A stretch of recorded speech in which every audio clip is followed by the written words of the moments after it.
une puce et une plaque de cuivre séparément dans une pomme, puis en les reliant avec un fil, on peut alimenter une montre électronique. C'est le phénomène de l'électron libre. Versez toute une bouteille d'eau dans un verre. Lorsque le niveau d'eau atteint le goulot, l'eau de la bouteille ne s'écoule plus.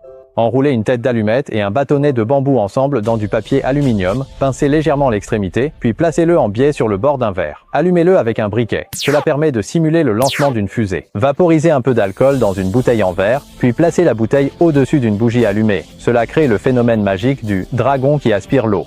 Placez un bracelet en or sur une balance électronique, puis faites discrètement glisser un aimant sous la balance. L'or devient soudainement plus lourd. Voilà le secret de la balance fantôme. Il n'est pas nécessaire de mâcher le chewing-gum. Façonnez-le simplement en forme de cône. Puis, avant que le chewing-gum ne s'en rende compte, frappez-le violemment avec une noix de coco. La noix de coco se retrouve avec un grand trou, c'est la puissance d'un fluide non newtonien. Une feuille de papier peut facilement brûler, mais si nous enveloppons un verre avec du papier, même si le papier noircit, la feuille A4 ne prendra pas feu. Si l'on frappe le goulot d'une bouteille vide avec un marteau, la bouteille ne se casse pas. Mais il suffit d'ajouter un peu d'eau dans la bouteille et de donner un léger coup pour qu'elle se brise. C'est le célèbre effet du coup de bélier. Rien ne vaut une expérience pratique avec les enfants. Plutôt que de leur expliquer la science des centaines de